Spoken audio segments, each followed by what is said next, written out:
Guys, welcome to Smack Talk Wrestling Reviews, and it's the Raw after Elimination Chamber, and we're finally on the road to WrestleMania for Raw, and I'm looking forward to it. This is the show which kicks off every little storyline towards WrestleMania, and let's see how it all kicks off.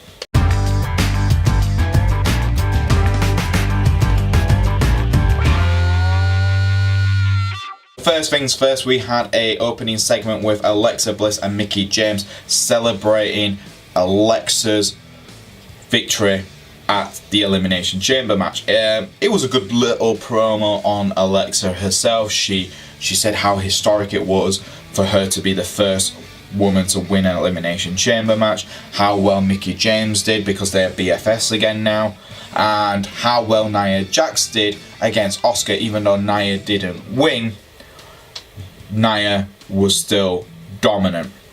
And I thought that was, it was a good little heel promo, and that she cut the crowd in half, which was great. And then obviously she started, stating stuff about Asuka. And Asuka comes out to the ring, and it was announced that night by the commentating team. It wasn't announced by Asuka that she'll be taking on Alexa Bliss at WrestleMania. I'm guessing she made that decision, told the commentating team, because she hasn't officially told the fans, so that was interesting. So yeah, she comes down to the ring. Her and Asuka and Mickie James and Alexa Bliss all face off against each other. Alexa Bliss does this slow, heelish thing of talking really loud and really slow because Asuka's English isn't great. And then it was all a trap because Nia Jax came out and attacked Asuka. All three women attacked. Asuka had some really good offensive moves, held them back for as long as she could, but the numbers game always works in wrestling, and she took all three women out. Luckily enough, she was saved by Bayley and Sasha Banks, and that kicked us off for a 6-woman tag team match to start off the show. In the 6-woman tag team match, we had Sasha Banks, Bayley and Asuka, the faces, taking on the heels of Nia Jax, Alexa Bliss and Mickie James. And to be honest with you guys, it was a decent match. The heels, obviously, like in most tag team matches, dominate the majority of it. And that was fine. That's fine. You definitely saw more dangerous Nia Jax. She dominated not just Asuka, but she dominated Bayley and Sasha Banks throughout the match. Alexa Bliss was really cutting towards the match. And Mickie James is in that transition now from babyface to heel again. So it'll be interesting to see how she adapts to that, situation again. Because I like Mickie James more as a babyface than a heel, and it'll be interesting because I remember when she was on SmackDown, she was a heel until she turned face. So it'll be interesting to see how that goes. But the match itself was a quick-based match. But the biggest talking point was that Bayley refused to tag in to save Sasha Banks, but she did manage to save Asuka when it looked like Nia Jax was about to take her out. So that is the interesting talking point. Asuka got the win for the faces on an awesome submission move on Mickie James to claim the victory. But the biggest talking point was Sasha Banks and Bayley. What's going on between those two? There's definitely friction, and it could see those two taking each other on at WrestleMania. We had John Cena addressing his road to WrestleMania. Now, this was an interesting promo, to say the least, from John. Reason is, Cena came out and he cut an interesting promo talking about how he was disappointed of not winning the Royal Rumble, the Elimination Chamber match, and he couldn't see a road to WrestleMania. Until now, he knows what he needs to do. Points to the sign and goes, I know how to get there. I'm going to challenge The Undertaker. And the crowd went mental. Oh my God. Even I was like, really? He's going to take The Undertaker? Is Undertaker retired? Not retired? What's going on? Is this real? And John goes, no, that's not actually going to happen. And he cut the crowd in half. Again, this was and it was like a ultimate heel promo from John Cena. Even though he's not a heel, it was like a heelish little move there. Got the fans really excited over a match we've all wanted to see. Not going to happen. John Cena went, I'm going to SmackDown. I can't get to WrestleMania here on Raw. I got to go to SmackDown. I got to earn my opportunities at SmackDown. There's still opportunities to get to WrestleMania there. I'm going back to SmackDown. Obviously, as a free agent, he can go between Raw and SmackDown, and this is interesting. He teased a WrestleMania match against The Undertaker, and now going to SmackDown tonight will be interesting altogether. I cannot wait to see how this goes. And we had Bray Wyatt, who was supposed to have a match against Heath Slater, but that didn't happen. Bray Wyatt, before the match even started, took out Heath Slater, took out Rhyno, did a really creepy Sister Abigail dance with Slater, took him out with Sister Abigail, took out Rhyno with Sister Abigail, and then went into the corner and cut probably one of the best damn promos I've seen Bray cut for such a long time, where he was literally broken himself, and he was looking and went, "This is your fault, Matt Hardy. You made me do this. I beat these innocent men because you made me do it. It's your fault." And he said that the war isn't over. And to be honest, if he allowed Bray Wyatt and Matt Hardy to be super creative in their match, it could be absolutely awesome. Just let Vince not touch it in any way, and just let these two just completely take over the creative control of it, and it will be a damn good match to watch. But I'm actually really excited again now, just after that one promo. This moves us on to The Miz's Intercontinental Championship. Now, this was an interesting promo. The Miz cut possibly one of his best promos as well. Tonight was a good night for promos. It was such a good night, and everyone really put on their A game, and The Miz was on top of it as usual. For me, it was interesting because The Miz came out, talked about he wanted to know who his opponent was going to be at WrestleMania. He wanted to know what's going on for WrestleMania for his title.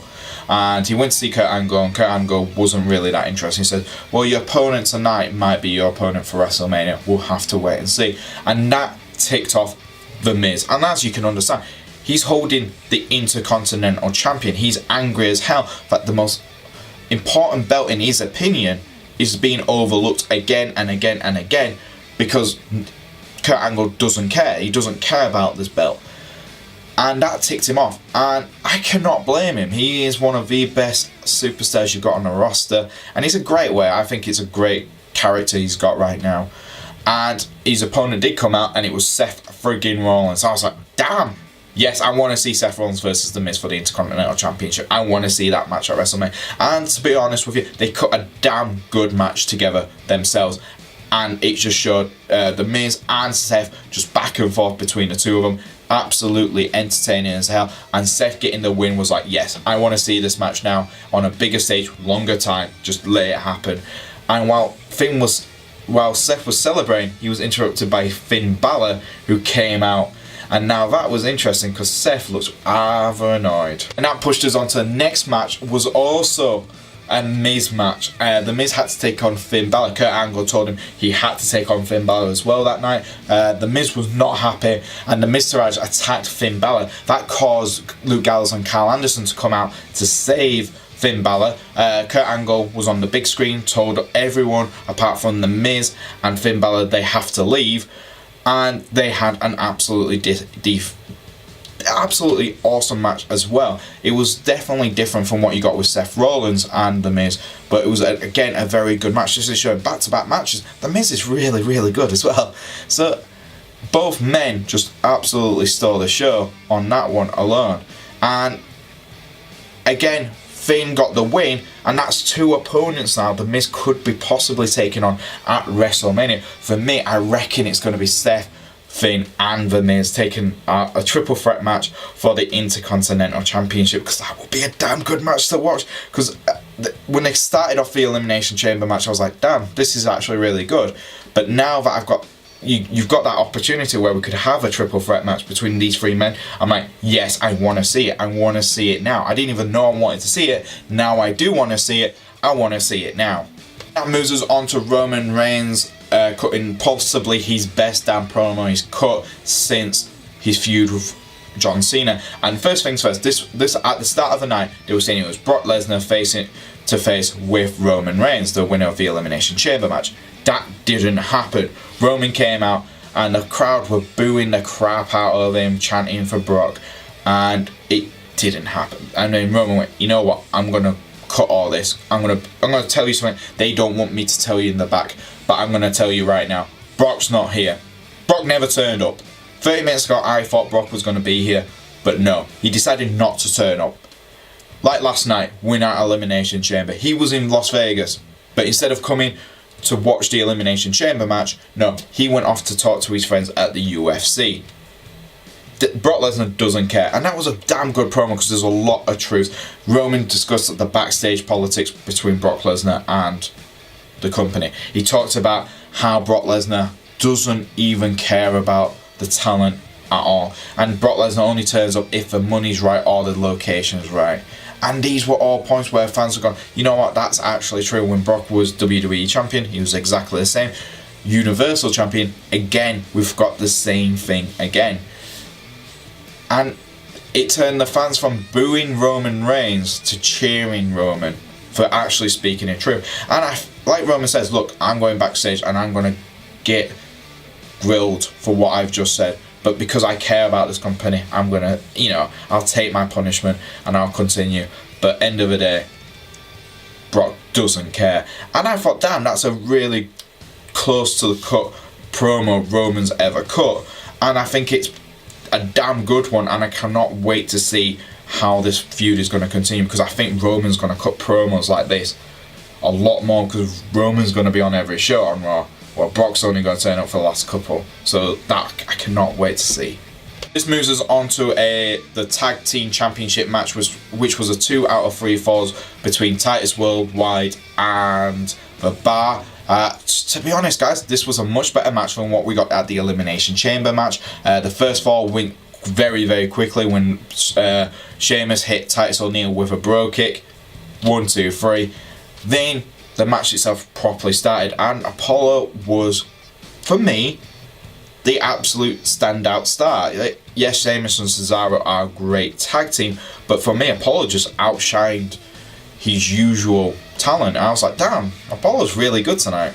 Why didn't we see this at Elimination Chamber? He was good at Elimination Chamber, but he was much better tonight. And it was interesting. I was like, yeah, I wouldn't mind Titus getting a pinfall, make it really close. But no, it was a washout. The Bar got a good pin again after outpowering Apollo. But my God, again, this was a much better match than what we got at Elimination Chamber. So no complaints really, but it's going to be interesting to see who is going to challenge the Bar at WrestleMania. My money's on Gallows and Anderson and the Revival taking on the Bar at WrestleMania. Moves us on to the final match of the night, which was Elias taking on Braun Strowman. Now, earlier on in the night, Braun said Elias's music was pretty much noise pollution. Elias didn't appreciate that much, and he sang a song and he dissed the whole city and everything like that. And that caused Braun to come out even quicker, and the match itself started off interesting. Usually Braun Strowman matches are squash matches very quickly, but this one was very interesting because Elias did very, very well at just ducking and diving away from Braun Strowman. Every time Braun got near him, he ran away, which was an interesting strategy. Braun did get the win, but that was because Elias got disqualified for using a fire extinguisher in Braun's eyes. Braun was blinded. Elias tried to outpower and beat him up. That didn't last much longer because Braun just pretty much started beating him up. Elias started to run to the back. Braun couldn't see properly. Elias ran backstage. Braun chased after him. And I've got to say, Elias turned from Elias to the Flash in 2 seconds backstage because it was like, there's Elias. But yeah, it was an interesting match, and I definitely want to see this feud happen. Could this be the feud which turns Braun from, well, we know he's a face as a fan, we all go, he's a face, but will the company start using him as a face more now on a feud against someone like Elias? Moves us on to the final segment of the night, which was Stephanie McMahon, Triple H, Kurt Angle and Ronda Rousey, and this was all to do with Ronda's contract signing and what happened at the Elimination Chamber match. Stephanie McMahon and Triple H cut a decent heel promo saying that the minute Ronda signed that contract, we own her. Ronda came out storming. She was not happy with that statement. Kurt Angle chased after her and he just said, look, I need this job. I can't risk losing it. So Ronda, I lied last night. What I said about I misunderstood what Triple H and Stephanie said, and it's not true. Ronda looked at him, she could tell he was lying just to protect his job, and she went, right, that's fine, but there's one matter which isn't resolved. You slapped me. No one's ever slapped me, Stephanie. I want an apology. So Stephanie goes up to her face, looks like she's about to hit her again, and she apologises as quickly as possible. And it looks like everything's sorted on that end, and Triple H smacks Kurt Angle in the face. And that's definitely built up what we all thought was going to happen. Ronda Rousey with her partner taking on Triple H and Stephanie McMahon at WrestleMania. That's definitely going to happen. We know that's going to happen. But it looks like Kurt Angle is going to be her partner. I was kind of hoping it would be The Rock, but it's very difficult with his acting career now that he would come back and do that. But for me, Kurt Angle's a good substitute for, the People's Champ. So, no complaints there. But the only thing I am going to complain about is the Ronda Rousey contract signing clips they showed. They showed it 3 damn times during the night, and I didn't need to see it 3 times. Show it at the start of the segment, at the end, and that's fine. You don't need to show it 3 damn times to get the story over. We know what's going to happen. So yeah, it was a damn stupid thing to do, but I'm looking forward to seeing how they move this feud between Ronda Rousey, Stephanie McMahon, Triple H and Kurt Angle on. And there you go, guys, that was Raw for this week. What did I think? I thought it was a goddamn awesome promo show. I thought the promos itself were absolutely brilliant. Bray Wyatt, good. The Miz, fantastic. Roman Reigns, at the absolute best he's been. And John Cena teasing everyone, fantastic. The matches themselves were fine. There was no real big surprise victories. And the Miz just outperformed. Miz for me was MVP, Wrestler of the Week for me right now. So yeah, what did you guys think? Did you think the show was too promo heavy, or do you think they needed this kind of show where they're building up for WrestleMania, so they needed to get these big promos over and done with so they can focus on the feuds leading to WrestleMania? Well, leave it in the comments below, guys. If you do like the video, please like and subscribe to the channel, and you might see some videos just floating around here or here. Click them. And if you want to follow me on the old Twitter, I'm at Boise88, and I'll see you guys next time on Smack Talk Wrestling Reviews.